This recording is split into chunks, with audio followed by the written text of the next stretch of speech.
আসসালামু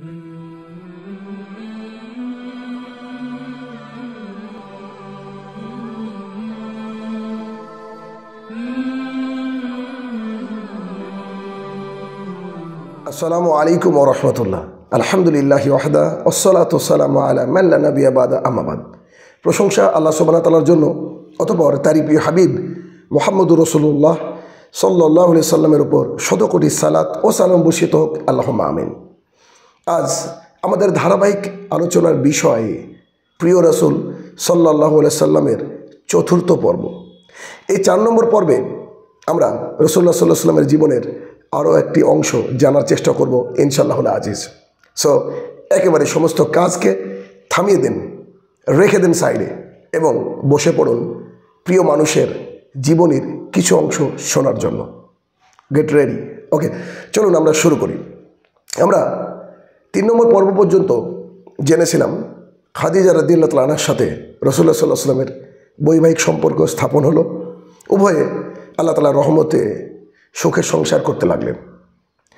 খাদিজা রাদিয়াল্লাহু তাআলা আনহার সাথে রাসূলুল্লাহ সাল্লাল্লাহু আলাইহি সাল্লামের বিবাহ বন্ধনে যখন আবদ্ধ হয়েছিলেন, তখন রাসূলুল্লাহ সাল্লাল্লাহু আলাইহি সাল্লামের বয়স ছিল 25 বছর। আস্তে আস্তে বয়স বাড়তে লাগলো। যখন রাসূলুল্লাহ সাল্লাল্লাহু আলাইহি সাল্লামের বয়স হয়ে গেল 35, তখন একবার কাবাঘর পুনর্নির্মাণের ব্যবস্থা চলছিল। কাবাঘরের আশেপাশে অনেক গোত্র বসবাস করত। তো অনেক গোত্রের মধ্যে একটা মীমাংসা ছিল এইরকম যে কাবাঘর আমরা সমস্ত গোত্র মিলে পুনর্নির্মাণ করব। অর্থাৎ একা কোনো গোত্রের হাতে দায়িত্ব দেওয়া যাবে না। তাই কে কোন অংশ নির্মাণ করবে কাবাঘরের তা নির্দিষ্ট একটা তারা লিস্ট করে রেখেছিল, যে এই সাইডটা এই গোত্র করবে, এই সাইডটা এই গোত্র করবে বলে একটা তারা লিস্ট করে রেখেছিল। তো সেই অনুযায়ী যাদের যে অংশটুকু মেরামত করা বা নির্মাণ করার প্রয়োজন, সেই অংশটুকুর জন্য যতটুকু পাথর ইত্যাদি ইত্যাদি লাগে তারা নিজ নিজ গোত্র সংগ্রহ করে রেখে দিয়েছিল। আসলে সেই শুভক্ষণ যে কাবাঘরকে পুনর্নির্মাণ করার জন্য বিভিন্ন গোত্র যার যা দায়িত্ব দেওয়া ছিল তারা আসলো, নিজেদের কাজ শুরু করলো।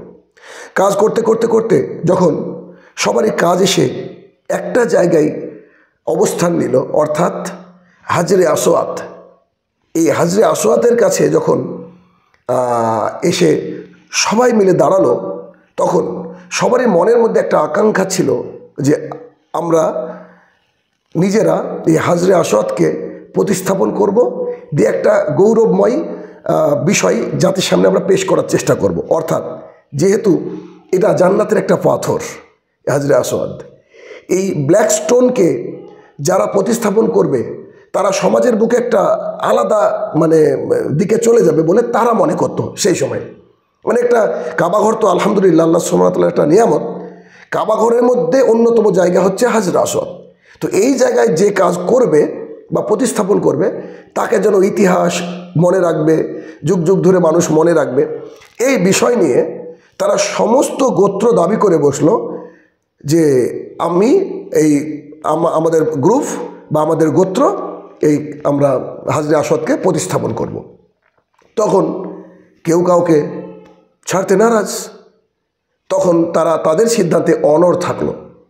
এবার একটা বিশৃঙ্খলা তৈরি হবে এমন একটা পরিবেশ সৃষ্টি হলো।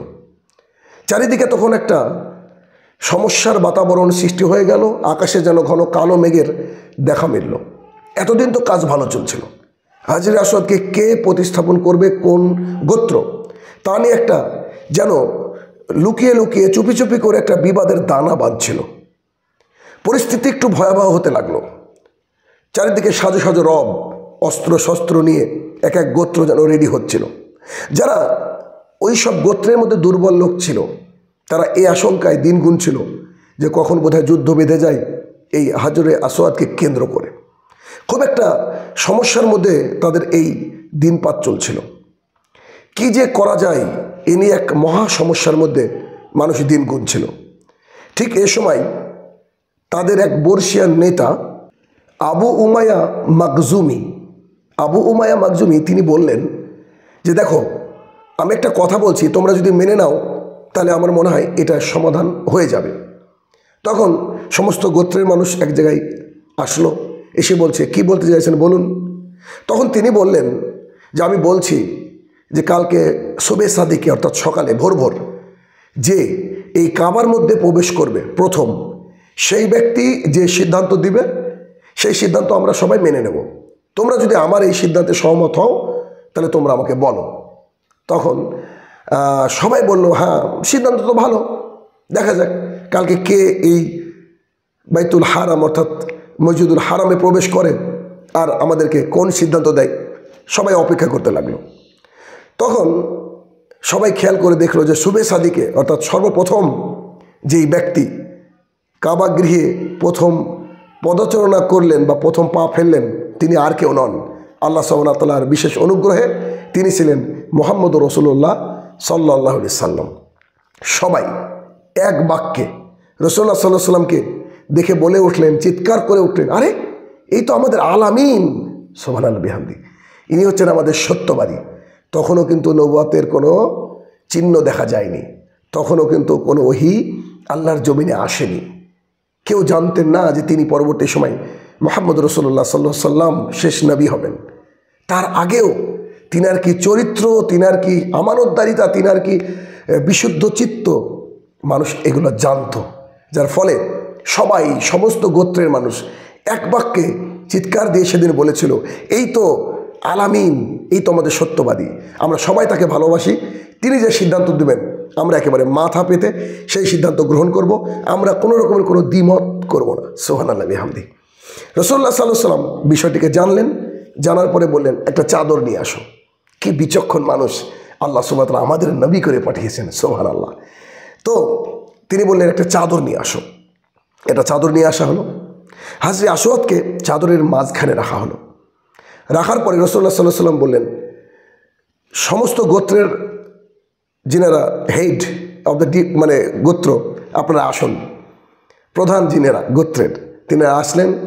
রাসূলুল্লাহ সাল্লাল্লাহু আলাইহি ওয়াসাল্লাম বললেন, আপনারা চাদরের চারিদিকে ধরুন, সবাই হাত দিন। সবাই হাত দিলেন, মহা আনন্দ, মহা খুশি সবাই। তখন সবাই একসাথে নিয়ে যেখানে হাজরে আসওয়াদ সেইখানে সবাই মিলে নিয়ে গেল, সব গোত্রের মানুষেরা চাদরের চারিদিক ধরে নিয়ে গেল। এরপরে রাসূলুল্লাহ সাল্লাল্লাহু আলাইহি ওয়াসাল্লাম নিজের মোবারক হাতে তিনি হাজরে আসওয়াদকে প্রতিস্থাপিত করলেন এবং সবাই মহা উল্লাস করতে লাগলেন, সবাই খুশি হয়ে গেলেন। এই হাজরে আসওয়াদকে কেন্দ্র করে যে মহা এক যুদ্ধের মহড়া পাইতারা চলছিল, আকাশে ঘন কালো মেঘের দেখা দিয়েছিল, বিশাল বড় যুদ্ধ হতে পারত, কিন্তু রাসূলুল্লাহ সাল্লাল্লাহু আলাইহি ওয়াসাল্লাম তার বিচক্ষণতা দিয়ে, তার বুদ্ধিমত্তা দিয়ে, আল্লাহ সুবহানাহু ওয়া তাআলার বিশেষ রহমত দিয়ে এই বিশাল বড় ঝামেলা থেকে বিভিন্ন গোত্রকে মুক্ত করলেন এবং তিনি নিজে হাতে, নিজের মুবারক হাতে হাজরে আসওয়াদকে প্রতিস্থাপন করলেন। তখন কেউ এই বিষয়ে দ্বিমত করলেন না। আল্লাহু আকবার, সুবহানাল্লাহি বিহামদিহি। এটাই হচ্ছে আমাদের নবী মুহাম্মদুর রাসূলুল্লাহ সাল্লাল্লাহু আলাইহি সাল্লাম। তিনার ব্যাপারে খাদিজাতুল কুবরা রাদিয়াল্লাহু তাআলা আনহা বলেছেন যে তিনি নবুয়তপ্রাপ্তির আগেই তিনি বলেছেন যে তিনার মধ্যে আমি দেখেছি আমানতদারিতা, তিনার মধ্যে দেখেছি আমি সত্যবাদিতা, তিনার মধ্যে আমি দেখেছি অসহায়ের সহায়ত্ব, অর্থাৎ কোনো অসহায়কে তিনি সাহায্য করতেন। তিনাকে আমি দেখেছি যে তিনি কখনোই আত্মীয়তার সঙ্গে মানে বিচ্ছিন্নতা আনতেন না, বরং জোড়া লাগানোর চেষ্টা করতেন। তার ব্যবহারে পুরো এলাকাবাসী মুগ্ধ হয়ে যেত। এই রাসূলুল্লাহ সাল্লাল্লাহু আলাইহি সাল্লাম, তার মধ্যে যে আমানতদারিতা, তার মধ্যে যে সত্যবাদিতা ছিল, পৃথিবীর কোনো মানুষের মধ্যে এমন থাকতে পারে বলে আমাদের হিসাবে নেই। আল্লাহ তাআলা এত একজন মানে মহান নবী আমাদের করে পাঠিয়েছেন, এটা কত বড় সৌভাগ্যের হতে পারে। তিনি খুব লজ্জাশীল মানুষ ছিলেন, খুবই লজ্জাশীল। তার অন্যতম দৃষ্টান্ত আমরা একটা হাদিস দেখলে বুঝতে পারি। জাবির ইবনে আব্দুল্লাহ রাদিয়াল্লাহু তাআলা আনহু বলেন, রাসূলুল্লাহ সাল্লাল্লাহু আলাইহি সাল্লাম এবং আব্বাস রাদিয়াল্লাহু তাআলা আনহু উভয়ে যখন কাবাঘর পুনর্নির্মাণের কাজ চলছিল, এখানে মাঝে একটু বলে রাখি যে কাবাঘর কিন্তু বেশ কয়েকবার রিফরমেশনের কাজ হয়েছে। যখন রাসূলুল্লাহ সাল্লাল্লাহু আলাইহি সাল্লাম ছোট ছিলেন তখন এই যে বর্ণনা এখন আমি দিতে চলেছি সেটা তখনকার বর্ণনা।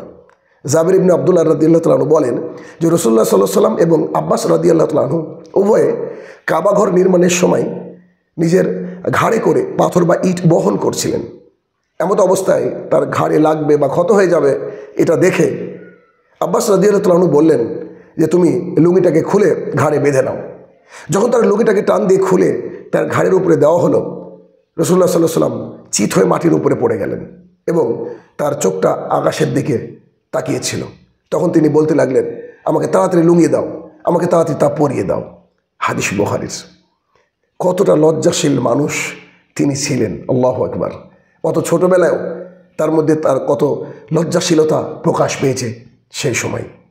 তিনি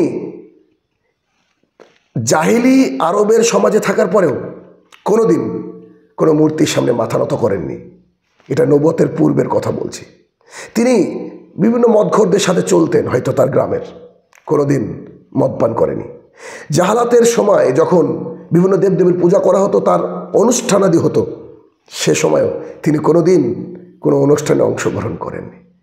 এই কথাই প্রমাণ করে মহান রব্বুল ইজ্জত আল্লাহ সুবহানাহু ওয়া তাআলা আমাদের নবী মুহাম্মদ সাল্লাল্লাহু আলাইহি সাল্লামকে পূর্ণাঙ্গ হেফাজত করেছিলেন অশ্লীলতা থেকে, বেহাপনা থেকে, নোংরামি থেকে, মদ থেকে, মূর্তি থেকে, মূর্তির অনুষ্ঠান থেকে। আল্লাহু আকবার। সেই নবীকে আল্লাহ তাআলা আমাদেরকে উপহার দিয়েছেন।